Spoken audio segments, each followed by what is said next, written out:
મિત્રો, ગુજરાતમાં બનેલી સત્ય ઘટના પર આધારિત કહાની આપણા હૃદયને સ્પર્શી જશે.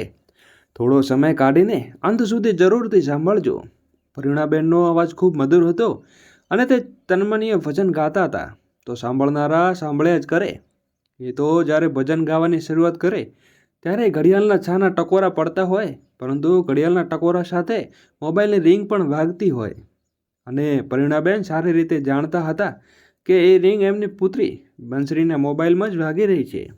તેવી જ રીતે એમણે બૂમ પાડી, બંસરી બેટા, ફોન ઉઠાવ. અને બાજુના ઊભેલી બંસરી જાણે કંઈ સાંભળ્યું જ ના હોય એમ અધૂરું ભજન આગળ ચલાવ્યું. કુમકુમ કેરું તિલક સજાવું, ત્રિકમભાઈ તારા ભાલ ભલા આબેલી આંખોમાં આબુ અંબારા, મારા વહાલા યમુના જળના પ્રવીણાબેન પણ હવે બંસરીના સાથ આપતો પડ્યો હતો અને ભજન આગળ ચલાવ્યું હતું.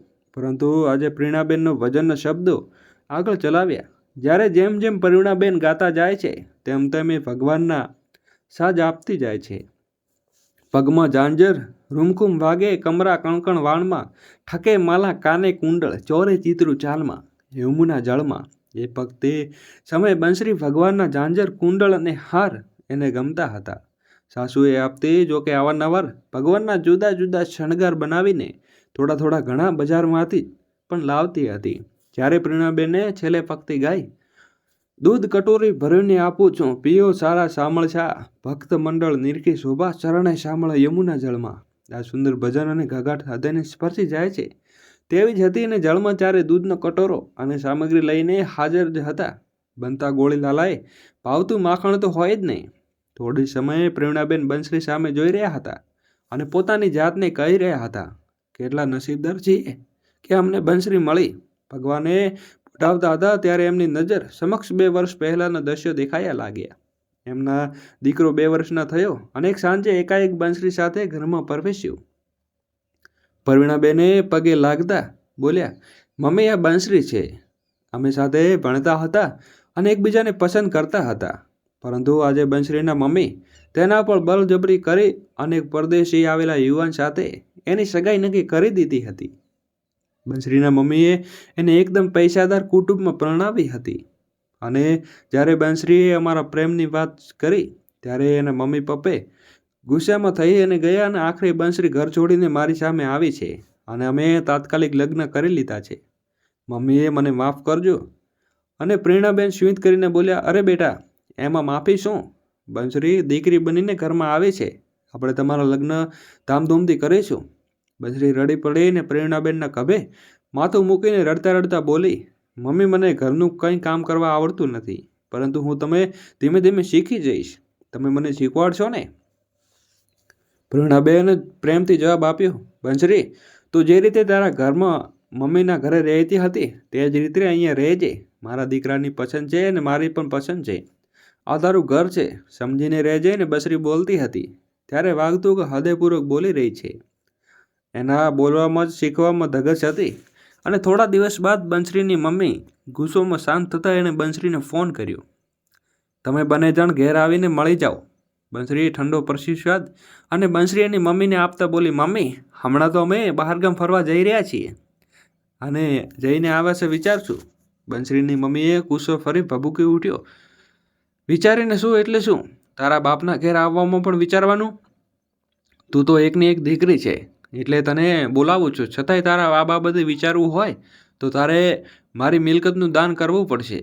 અને મમ્મી, તારી મિલકત છે, તું મને ફાવે તેમ કરજે.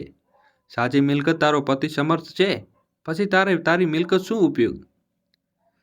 કહીને બંસરીએ ફોન કટ નાખ્યો. બંસરીની મમ્મીએ મન લગાવ્યું હતું. હજી તો બંસરીનો પ્રેમનો નશો છે એટલે ગમે તેમ બોલે છે અને આ પ્રભુનું પ્રેમનું ભૂત ઉછળશે ત્યારે દોડીને મારી પાસે આવશે.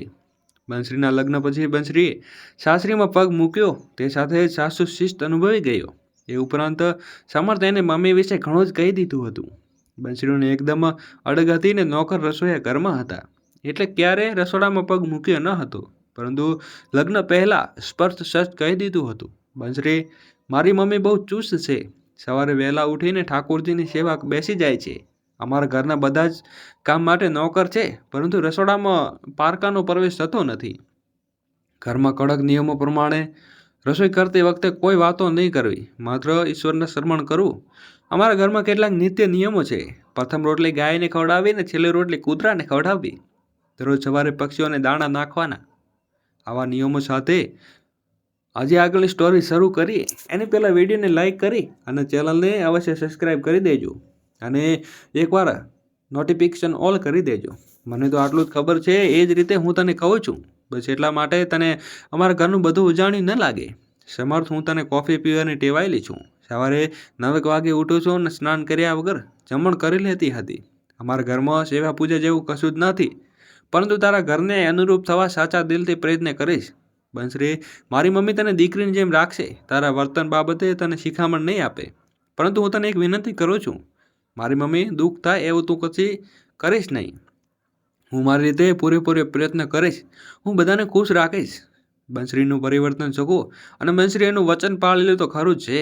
એટલું જ નહીં, અને ધીરે ધીરે આ નવું વર્તન બંસરીને ગમવા માંડ્યું. એની સાસુ વહેલી સવારે પૂજા કરતા, પરંતુ ત્યારબાદ તરત જ એમના સાસુ સેવામાં લાગી જતા, કારણ કે સમર્થ દાદી લકવાગ્રસ્ત હતા. બંસરી આ બધું જોઈને નવાઈ લાગી હતી. એને બરાબર યાદ હતું કે જ્યારે એના દાદી બીમાર હતા ત્યારે મમ્મીએ એક બાજુ રાખી હતી અને શાંતાબેન 24 કલાક એના દાદી જોડે રહેતી હતી. પરંતુ અહીંનું વાતાવરણ તો આખું જુદું જ હતું.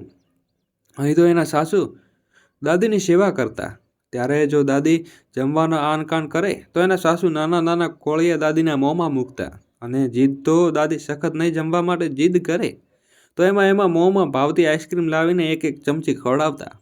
બીમાર માણસની આ રીતે સેવા થાય છે તો બંસરીને ખબર જ હતી કે હું આવું બધું ક્યાં જોયું જ ન હતું. બંસરી એના સાસુ સામે જોઈ રહી હતી અને ધીમે સ્વરે બોલી.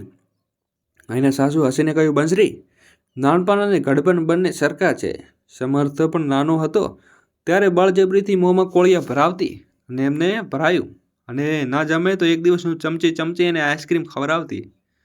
દાદીનું પણ એવું જ છે ને. બંસરી આ બધું ગમવા માંડ્યું અને હવે ધીમે ધીમે જાતે જ સવારે વહેલા ઉઠી જતી. એના સાસુએ ઠાકોરજીની સામગ્રી તૈયાર કરવા મદદ કરતી. દૂધ પણ સવારે ગરમ કરતી અને ઠાકોરજીના શણગાર જોયા કરતી. એક દિવસ એણે કહ્યું, મમ્મી, તમે ઠાકોરજીના શણગાર બજારમાંથી લાવો છો તો ઘરે કેમ બનાવવું છે? ના ચાલે ને બેટા? ચાલે, પરંતુ મને આ બધું બનાવતા નથી આવડતું. એના સાસુએ જમવામાં જવાબ આપ્યો, તો પોતે બનાવેલા શણગાર ઠાકોરજીને અર્પણ કરવા તે ઉત્તમ જ કશું જ નથી. બંસરીનો ભાવ બદલાઈ ગયો અને બંસરી પરિવર્તન અને સ્વીકાર. મમ્મી, આ તો સહેલું છે. મને ફાઇલ આર્ટ બધા વિદ્યાર્થીઓ બધું સહેલાથી બનાવી શકીએ છીએ. ઠાકોરજીની ઈચ્છાવાણી તો હું એટલી અદ્ભુત બનાવીને ખુદ ઠાકોરજીને પણ આપણા આંગણે પધારવાની ઈચ્છા થશે.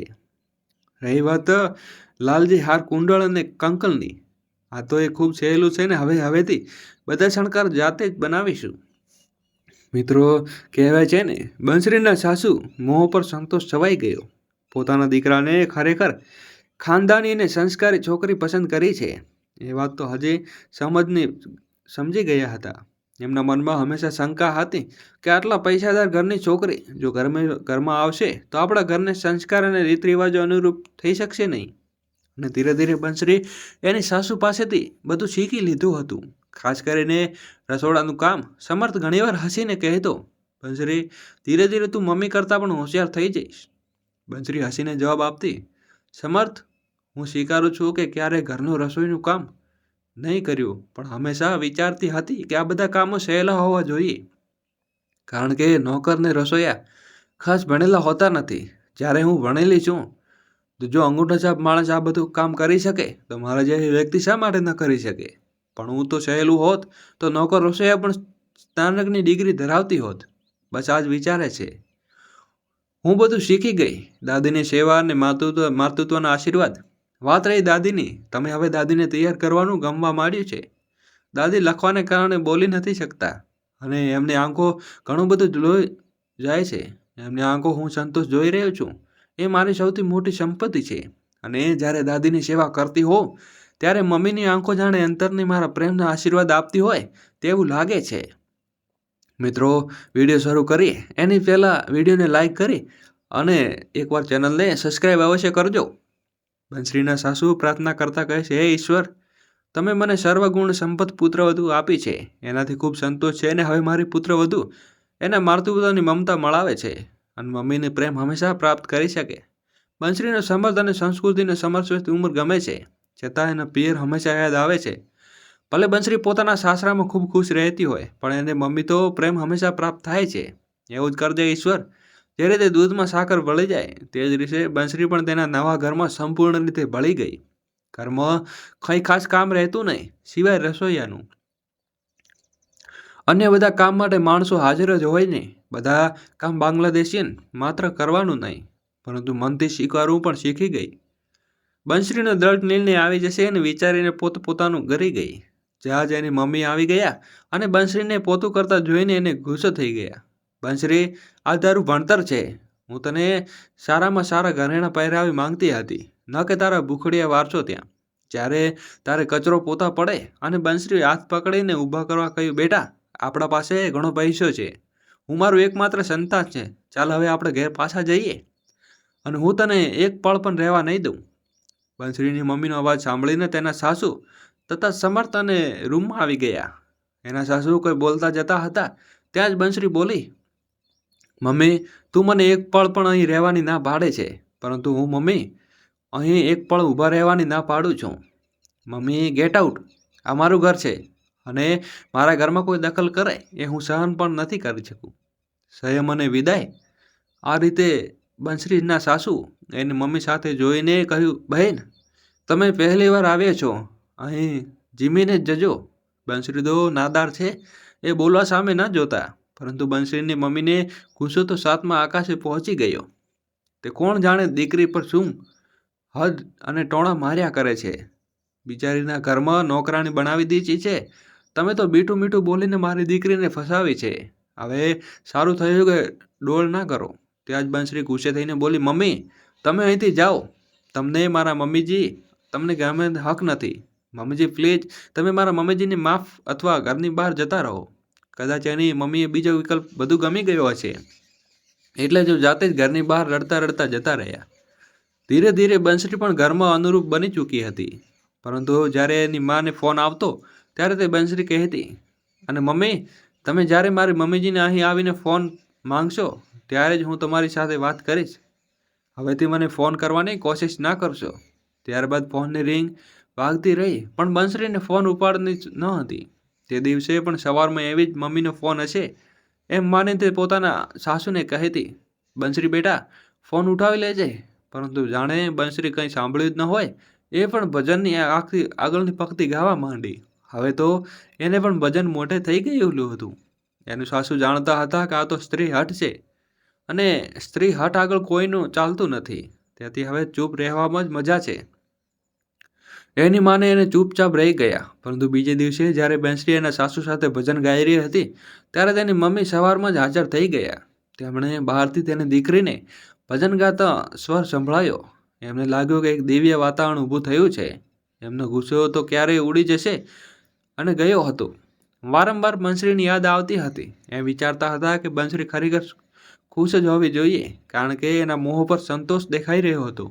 તેવી જ રીતે તેના ઘરમાં પ્રવેશ કર્યો અને પૂજા ઘરમાં 2 હાથ જોડીને ઈશ્વરને પ્રણામ કરતા બોલ્યા, ઈશ્વર મારી દીકરી અહીં ઘણી સુખી છે એ વાતે હું સમજી ચૂકી છું, અને આજે તમારી સાક્ષીએ હું દીકરીને સાસુની માફી માંગુ છું. એવું કહીને તે નમવા જતા હતા ત્યારે જ ત્યાં બંસરીના સાસુના વહેવાણ પેટી પડ્યા. તેઓ બોલ્યા, બહેન તમે ઘણા મહાન છો, તમે અત્યારે આટલી મોટી સંસ્કારી દીકરી આપી છે. બંને વહેવાણો આંખો ભીની થઈ ગઈ અને બંસરી આ દ્રશ્ય જોઈને સંતોષ અનુભવ્યો અને બોલી, મમ્મી આજના શુભ દિવસે તો તમારે મારા ઘરે જમીને જ જવું પડશે. એના શબ્દો એ સાંભળી અને સાસુએ પણ સૂર ફુલાવ્યો. પરંતુ બંસરીની મમ્મીએ દીકરીના મોહ ઉપર મારું ઘર સંભાળીને સંતોષ અનુભવી હતી. ક્ષણ અંધેર હતી ને મિત્રો, આ કહાની આપને જો પસંદ આવી હોય તો વિડીયોને લાઇક કરો અને નીચે આપેલું નોટિફિકેશનનું લાલ બટનનો રંગ દબાવી અને ચેનલને સબસ્ક્રાઈબ કરવાનું ભૂલશો નહીં. અને અમારી આવી ચેનલ ઉપર અવનવી કહાની ચેનલ ઉપર જઈને અવશ્ય સાંભળો અને સમયસર આપણે મળતા રહીએ. અને તમે ક્યાં ગામથી છો, વિડીયો જોઈ રહ્યા છો તો લખવાનું ભૂલશો નહીં. અહીં આપણી ચેનલ ગુજરાતી વોઇસને અને ગુજરાતી ધાર્મિક વાર્તાને સબસ્ક્રાઈબ કરવાનું ભૂલશો નહીં. અને આ વિડીયો ઉપલબ્ધ છે, એકવાર ખાસ કરીને જોવા ફરજ વિનંતી. તો ફરી નવા એપિસોડ સાથે ધન્યવાદ.